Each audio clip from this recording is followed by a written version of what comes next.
वो एक जल रही हवन कुंड में, एक से जल एक जल रही हवन कुंड में, एक से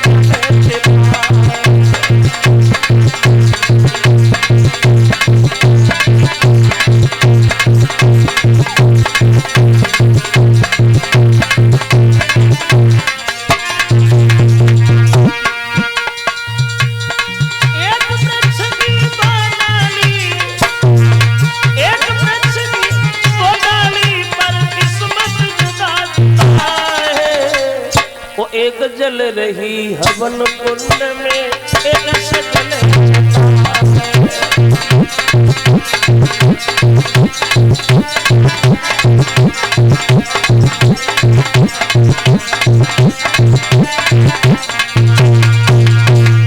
दोनों रानियों की किस्मत जुदा जुदा। तो ऐसे मानो, और एक बात जरूर ध्यान रखना, जब प्राणी के सब सहारे छूट जाते हैं, आदमी के जब अपने भी रूठ जाते हैं, तो अंत में आदमी को आत्महत्या के अलावा कुछ नहीं दिखाई देता। देख लिया बड़ी रानी ने मेरा दुनिया में कोई नहीं है और दुख से भरी जिंदगी जी नहीं जा रही, तो एक दिन रात के अंधेरे में मरने के लिए जंगल की तरफ चली। पहुंच गई भयानक जंगल में। अकस्मात देवर्षि नारद आकर के खड़ी हो गए और कहने लगी, कौन है तुम, कहां भागती जा रही हो? अरे पता नहीं, बड़ा भयानक जंगल है, जीवधारी भयानक है, कोई शेर तो में उठा ले जाएगा, कोई सर तो में डस लेगा, आगे काय को जा रही हो, पीछे लौट जा। तो बड़ी रानी खड़ी होगी, जवाब दिया, महाराज मैं तो मरने आई।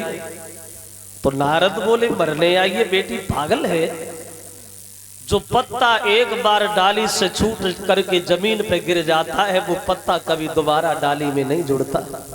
बेटी, इंसान क्रोध में आकर के अपनी आत्महत्या तो कर लेता है, लेकिन उसकी आत्मा को कभी शांति नहीं मिलती। क्यों मरने आई? सोने से शरीर को काय को आग में झोंक रही, क्यों मर रही हो? तो उत्तर दिया, महाराज मेरे कोई लड़का नहीं हुआ इसलिए। नारद हंसने लगे, हाँ लड़का नहीं हुआ इसलिए, मर जाएगी तो क्या लड़का हो जाएगा, घर लौट जा। बोली नहीं जाऊंगी महाराज। तो नारद बोले, बेटी बच्चे के दुख में मरने आई है? हाँ। तो अब मरो नहीं, घर चली जाओ, हम तुम्हें वचन देते हैं अब तुम्हारे लड़का होगा। तो नारद की बात सुन के रानी हंसने लगी, बोले आज हमारे समझ में आया कि महात्मा भी झूठ बोल लेते हैं, काय को बातों में बहका फुसला रहे हो। हमारे जब कुछ नहीं हुआ तो मैंने अपने पति की दूसरी शादी कराई, सौते घर में बैठी, उसके आज तक कुछ हुआ नहीं, और आप ये कह रहे हमारे? नारद बोली, हाँ बेटी तुम्हारे। महात्मा झूठ नहीं बोलते, और जो झूठ बोलते हैं वो दूसरे को नहीं बल्कि खुद को ही धोखा देते हैं। मेरी बात मान ले, अगर लड़का ना हो तो ना तो ये कुआं कहीं गया है, ना तू कहीं गई है, दोबारा चली जाना, कूद जाना, मर जाना। बेटी मेरी बात सुन ले, कि तेरी गोदी में, कि तेरी गोदी में लला एक आई जाई वो घर लौटी आई है।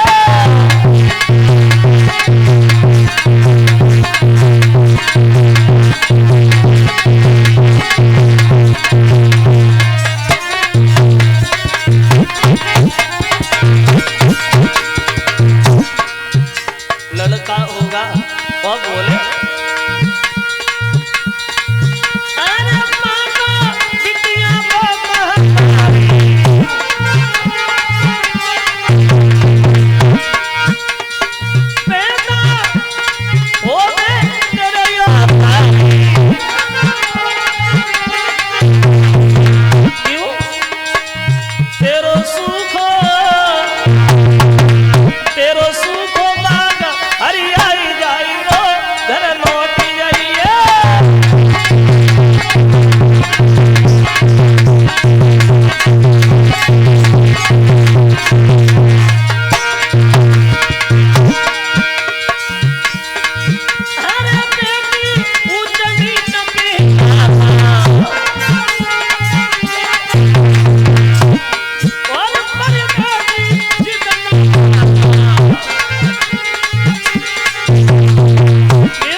लड़का होगा, जब तक ये सूरज चांद रहेगा लोग तेरे बच्चे का नाम लेंगे। बेटी घर वापस चली जा।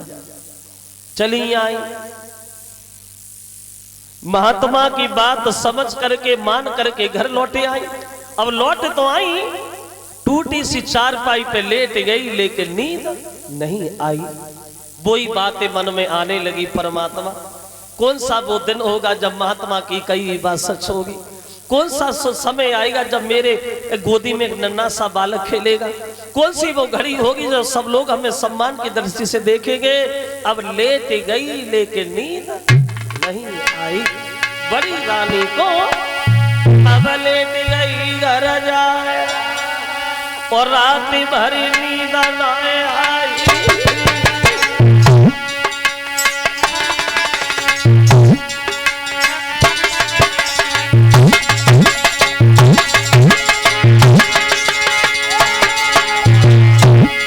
बड़ी रानी अब लेट गई घर जाए, रात भर नींद न आई।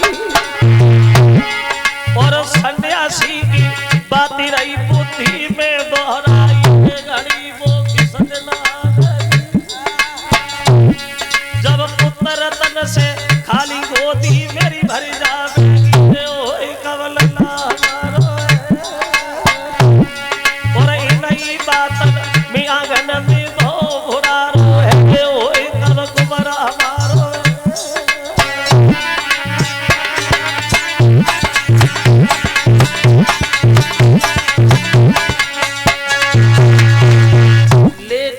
लेकिन नींद नहीं आई और इन्हीं बातों में उछड़ते बूढ़ते सवेरा हो गया और बड़ी रानी उठी और घर के काम में जाकर के लग गई। अब देखिए, बड़ी रानी तो इधर काम में लगी है घर पे, और उधर देवर्षि नारद की बात सच होने के लिए चली सुबह सुबह। उत्तानपाद ने घोड़ा सजवाया और ये सुबह शिकार खेलने वन में गए, लेकिन पूरे दिन शिकार में लगे रहे। शाम को जब घर वापस आए तो ये काफी लेट हो गए, इन्हें रात हो गई। रात तो क्या देखा कि छोटी रानी के महल के केवाड़ बंद हैं, तो दरवाजे पे खड़े हो गए और केवाड़ खटखटाने लगे। रानी केवाड़ खोलो, कोई नहीं बोला। उत्तानपाद ने फिर आवाज लगाई, अरे केवाड़ खोलो ना, क्या सब लोग सो रहे हो क्या? कोई उत्तर नहीं आया। उत्तानपाद फिर चिल्लाने लगे, कब से चिल्ला रहा हूं? अरे महल की दासियां भी सो रही क्या? केवाड़ खोलो। अब केवाड़ कौन खोले? वो छोटी रानी जो है वहां सुख नींद सोई रही रानी।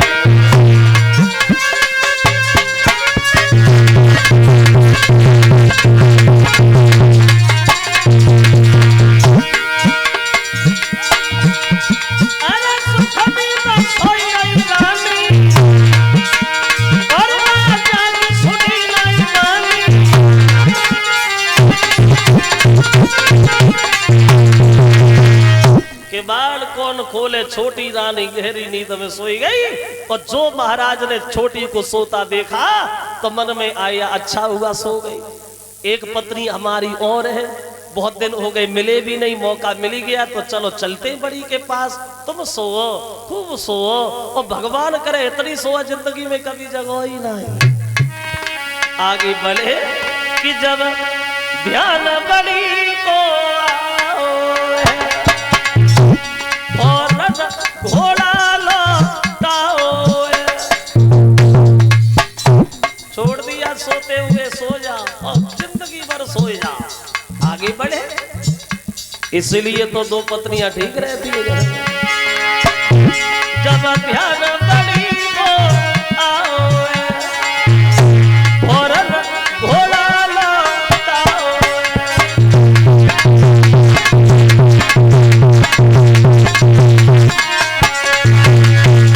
चुपचाप चले गए। छोटी को घर छोड़ करके बड़ी के घर पहुंच गए। जो बड़ी रानी ने अपने पति को दूर से आता हुआ देखा, भाग करके सामने खड़ी हो गई। दोनों हाथ जोड़ के बड़े सम्मान से बोली, महाराज आप? वो आप मेरे घर में, वो इतनी रात को कहां से आए? बड़े सम्मान से बोली, पकड़ कलाई पतिया बने की ले गई घरे लिवाई, सुंदर आसन नाई डाल दई टूटी चाय।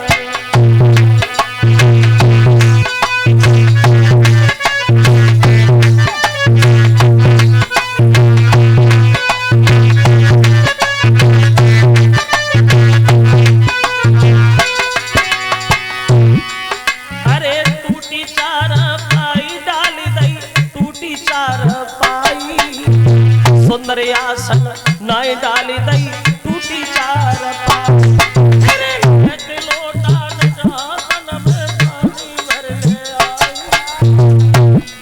अरे लेके लोटा निजातन में पानी भर ले आई, ऐसे यावन भयो तुम्हारो सत्य को समझाई। अब मीठी अरे मीठी मीठी बातें करके गहलाई झपट कलाई, बड़े प्यार से आंगन में अवली ने बदल डाल।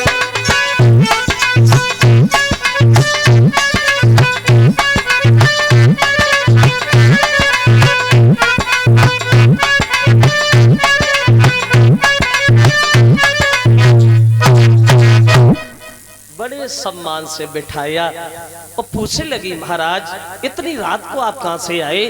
उत्तान पाद बोले, शिकार खेलने गया, छोटी सो रही थी, सोचा तुमसे मिल लिया जाए, चला आया।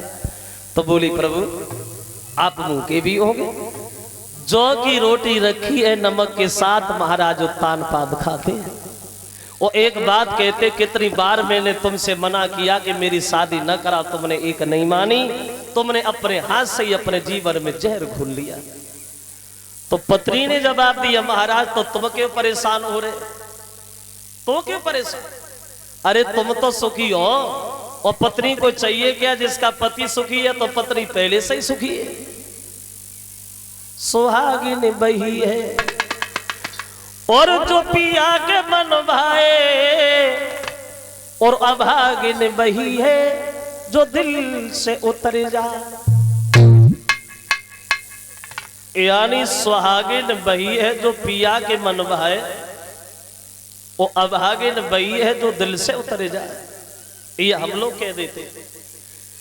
एक दिन इसका बिल्कुल उल्टा लिखा होगा, देखा कि ट्रक के पीछे प्लेट पे, और ये ट्रक ड्राइवर बड़ी अच्छी अच्छी बातें लिखवा लेते। उस ट्रक के पीछे प्लेट पे लिखा था कि नारी बही जो पिया मन भाए, नारी बही जो पिया मन भाए, और पिया बही जो रोजाना पी के ही घर जाए।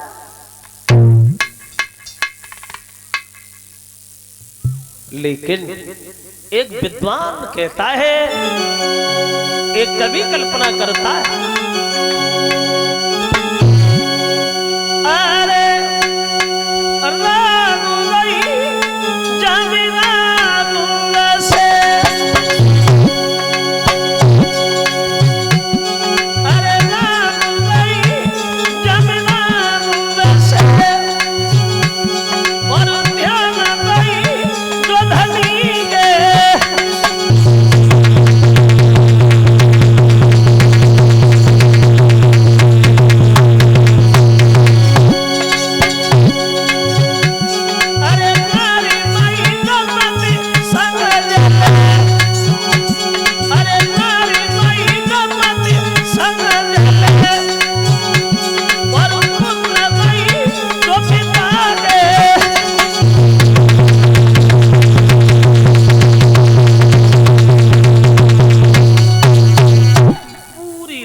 बड़ी के घर रुके हैं। देवर्षि नारद की बात सच वही, बड़ी रानी गर्भ धारण करती हैं। सुबह जब हुआ तो छोटी के घर के लिए चले, अंधेरे में न करेंगे कहीं जगह ना गई हो। चले छोटी के घर तो क्या देखा कि छोटी रानी के महल के केवाड़ खुले हैं और बीच दरवाजे पे देहरी पे खड़ी है दो